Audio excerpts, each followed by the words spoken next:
Eddie Marrow, City of Shadows. Eddie Marrow Mysteries, Volume 1. Copyright 2025 by RHYS DEVONS. All rights reserved. No part of this publication may be reproduced, stored, or transmitted, in any form, or by any means. Electronic, mechanical, photocopying, recording, scanning, or otherwise without written permission from the publisher. It is illegal to copy this book, post it to a website, or distribute it by any other means without permission. This novel is a work of fiction. The names, characters, and incidents portrayed are the product of the author's imagination. Any resemblance to actual persons, living or dead, events or localities, is entirely coincidental. RHYS DEVONS asserts the moral right to be identified as the author of this work. First edition. Dedication. To Olivia. Thank you for your sharp eye, your steady guidance, and your endless patience. Your help in editing my stories brings clarity to the chaos and rhythm to the words. Eddie may chase shadows, but you help me find the light in the writing. I'm deeply grateful. R.D. Chapter 1. Purgatory.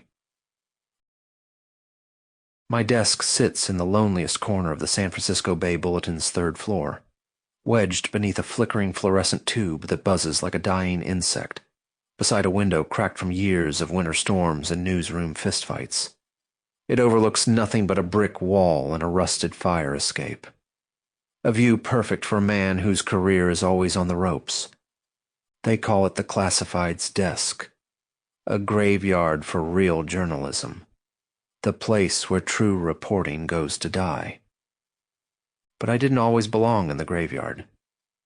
15 years ago, I was the up-and-comer, a kid from the Tenderloin, one of the city's most infamous neighborhoods. Gritty, dense, ravaged by crime and poverty. Still, it has its soul. Immigrants, artists, fighters, people who'd slipped through the cracks and made their own way. My mother was a night nurse. My father was gone before I turned 5. I grew up on her midnight stories, about patients who vanished from locked wards, nameless men who walked into ERs like ghosts, city corruption thicker than blood. I always had questions, and I had a gift for getting answers. By 16, I was selling hand-folded zines at bus stops, filled with crimes the Chronicle wouldn't touch. At 20, I landed a city college internship at the Bay Bulletin and cracked a minor housing scandal wide open. A year later, I was the youngest stringer on the crime beat. Then came the fall. A police corruption story. Big, dirty. Names that mattered. Judges, captains, businessmen. I went all in. No one backed me. My main source disappeared. The story got buried. My editor got promoted. I got demoted. Dumped onto classifieds with a wink and a whisper to lay low for a while. Most people would have walked. I didn't. I call this department something else. Purgatory. Not quite hell, but close enough to smell the smoke. I've been stranded here for 3 years, writing obits and fluff no one reads. Garden parties, engagement announcements.